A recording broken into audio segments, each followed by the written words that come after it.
Bienvenue dans le vestiaire avec Nicolas Saint-Pierre. Un gars de Hall ayant joué au hockey en LHJMQ universitaire en Europe. Depuis 10 ans, il dirige les champions en titre au Canada, les GGs de l'Université d'Ottawa. Voici le coach Patrick Grandmaître. Certainement que je suis heureux et certainement que vous serez heureux de l'entendre parce que ça sera de la perspective d'un entraîneur qu'on veut avoir son point de vue en ce qui a trait justement à la situation des sénateurs et à un joueur en particulier. Pat Grandmaître, qu'on salue d'ailleurs, puis on va commencer par ça. Veux pas, coach, c'est quand même incroyable ce qui se passe, puis jamais on aurait souhaité pareil hécatombe dans nos pronostics à une équipe qui, malheureusement, s'est effondrée hier. Comment d'une façon globale, comment tu vois et que tu observes ce que tu vois justement chez les sénateurs en ce moment-là? Écoute, de deux façons. De un, là, on n'est vraiment pas content de la façon qu'on joue. Un excellent début de match contre Tampa, puis on n'est pas capable de maintenir la cadence le reste du match.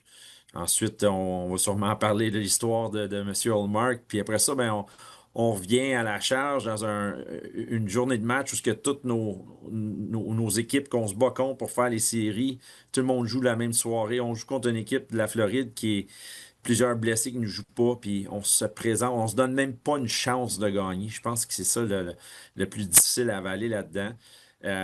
Mais aussi, il faut regarder, écoute, là, la situation des sénateurs, là, Nick, tu sauras me dire peut-être plus précisément que moi, là, mais on dirait là, que depuis le mois de décembre, là, c'est des must-win à toutes les games. À toutes les games. Ouais. Je pense que celle-là, contre les Panthers, c'est la première pourrite, on va se le dire, là, qui joue depuis très longtemps. Là.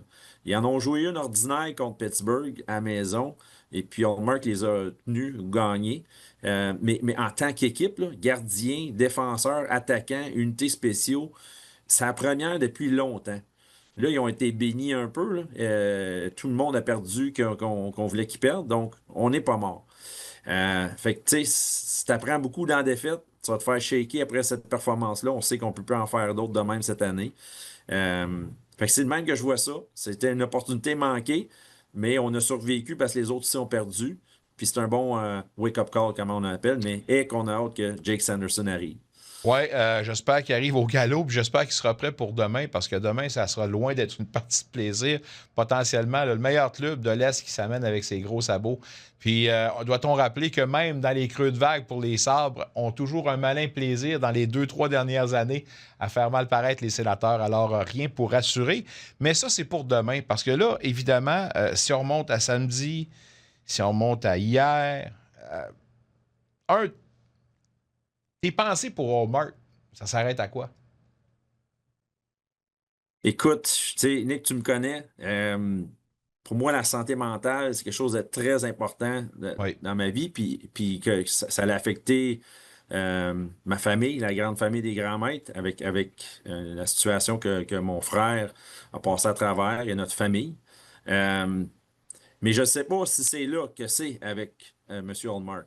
Mais on en parle à son sujet, puis il a quitté l'équipe à ce sujet-là, de la santé mentale. Fait que quand on parle de ça, puis encore, je ne dis pas que c'est ça qui est arrivé avant la game de Tampa Bay. Mais ce que je veux amener, c'est que quelqu'un qui vit des épisodes de santé mentale, il ne décide pas quand est-ce que ces choses-là arrivent, puis il ne décide pas quand que ces choses-là partent. Je suis pas en train de dire que c'est arrivé comme ça, mais il se peut que avant quelques heures d'un match, il y a eu un épisode d'une crise d'anxiété, de panique, appelez ça comme vous voulez, ou la nuit d'avant, il n'a pas réussi à dormir parce qu'il est troublé par quelque chose. Et tu ne décides pas quand ces choses-là arrivent. Donc, est-ce que l'athlète de haut niveau est à son meilleur pour aller affronter une équipe puissante? Lui, il va peut-être voir le coach en toute honnêteté, il dit, regarde, je file pas, je suis malade, ça va pas bien, coach. Je peux pas jouer. Je ne me mets pas dans une bonne situation si je joue aujourd'hui. Peut-être que ça arrive. Moi, si un de mes athlètes vient me voir, puis on peut s'entendre que James Reimer, il est capable de jouer, là. Et lui, il Ouais. est en santé, puis il est capable de t'en donner, puis tu espères qu'il va jouer une bonne game. Puis peut-être tu te dis, je vais peut-être la perdre contre Tampa, puis je vais revenir avec Hallmark pour gagner l'autre. Tu sais, il y a plein de scénarios. juste lancer Mark en dessous de l'autobus, comme on peut dire. Parce que c'est trop difficile, ces choses-là, de santé mentale. Puis il y a beaucoup de gens qui se combattent contre ça, qui n'ont pratiquement aucun contrôle sur l'impact que ça a sur eux-mêmes. Alors, moi, j'ai cette optique-là, puis je veux vivre avec cette optique-là et non le sacrifier, puis tout mettre sur les épaules d'un gardien que je crois qu'il se bat contre certaines choses. Peut-être c'est autre chose, peut-être c'est une petite blessure, il est fatigué, tu sais, de ce côté-là, mais j'aimerais ça qu'on regarde plus le côté santé mentale et l'impact que ça peut avoir sur un individu. Moi, ce que j'aurais aimé quand même dans la réponse de l'organisation, puis je comprends que ça arrive un peu à brûle pour point, mais tu as quand même une équipe autour de ça. J'aurais mis peut-être une réponse pour enlever tout doute, du genre que, écoutez, épisode, on est là pour le supporter, une déclaration officielle.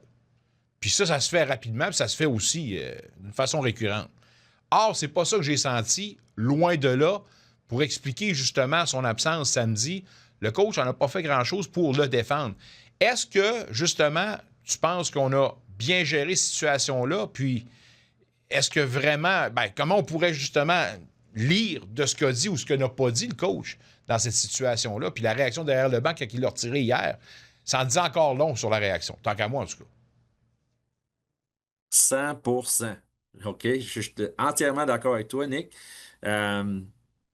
Mais dans tout ça, le manque de communication. Fait que peut-être qu'il y en a un manque de communication honnête entre l'athlète et l'équipe et l'entraîneur et le personnel médical. Ensuite, la communication que le public ne reçoit pas. Le public, les médias sont là pour être le transmetteur de ces messages-là. Ça l'alimente, c'est ces belles discussions que nous, on a sur l'excellente émission qu'on a. Et c'est très bon pour ça. Mais parfois, dans le monde du sport, le monde des affaires, tu peux pas te dire juste tout lancer. Puis des fois, tu penses qu'un message clair, ça serait bien, la clarté. Mais la clarté, ça va toujours t'amener à une autre opinion aussi. Puis peut-être qu'il y a des choses qu'on peut juste pas dire par qu'est-ce qui s'est passé dans le passé, dans toutes ces situations-là. Donc, ça n'a pas l'air facile. C'est des professionnels dans le monde du sport, mais aussi des professionnels dans le monde des communications qui sont attachés à ces équipes-là. Tu le sauras plus que moi, Nick. Fait que ces gens-là, là, qui décident de laisser aller les messages comme ils se font laisser aller, il y a un petit peu une raison là-dedans aussi, là. Soit qu'ils ne peuvent pas dire quelque chose, ou soit que c'est ça qu'ils veulent sortir, que ça sort de même, puis que je sais pas si en bout de ligne, ils veulent que ça explose, cette affaire-là, puis qu'ils ont hâte que Hallmark qui parte, tu sais. Peut-être que ça aussi, là, ils veulent que ça arrive. Fait que c'est très, très intéressant, cette situation-là, mais ce qu'on sait, ce n'est pas conducteur au succès. Ça, là, tout le monde va être d'accord. Qu'est-ce qui se passe en ce moment? Ça t'amène pas à avoir des succès. Donc, il faut régler ça au plus vite, là. Il faut crever l'abcès d'une façon ou d'une autre. Puis, par où ça va passer? Pour moi, ça va passer à même le vestiaire. Le groupe de leadership là-dedans a un gros mot à dire là-dedans. Puis, comment maintenant le coach doit gérer cette situation-là. Je suis sûr que le voyage de retour a été très, très, très long. Maintenant, la gestion devant le filet demain. Tu affrontes le meilleur club dans l'Est. Tu as un gardien qui, somme toute, n'est pas à 100%. Est-ce que tu t'attends à un rappel demain ou est-ce que tu as confiance en Reimer? Est-ce que tu vois une possibilité de revenir avec Hallmark? Je crois que tu dois vraiment, vraiment, dans ce cas-là, lire ton vestiaire. Tu as une couple de rencontres avec ton capitaine ou ton groupe de leadership. Puis je pense que ça s'en vient dans des discussions de boys, c'est quoi le sentiment dans le vestiaire? C'est la plus grosse game de la saison. C'est qui qu'on veut, boys? C'est quelque chose qui doit se décider ensemble parce que si le coach prend une décision, il y a déjà de la tension dans l'équipe. Ils veulent pas jouer pour un, ils veulent pas jouer pour l'autre. On ne sait pas, là. Peut-être que les joueurs sont en appui d'Hallmark puis que c'est difficile, puis ils veulent que ça fonctionne. Ils vont, tu sais, les leaders vont dire non, all these are guy and put him in, we'll find a way. Ou c'est hey, de la merde, c'est l'autre qu'on veut, c'est Reimer, lui, il est là toutes les pratiques, puis c'est lui qui nous donne une meilleure chance.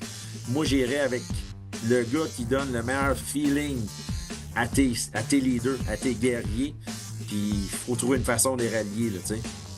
Aïe, aïe, aïe. Pas facile, pas facile. Mais le plus beau de tout ça, tu l'as dit en prémisse, c'est que malgré l'hécatombe d'hier, le club est toujours dans la course. C'est une carte gratuite qu'on vient de leur donner. Maintenant, j'espère que les gars auront fait leur devoir.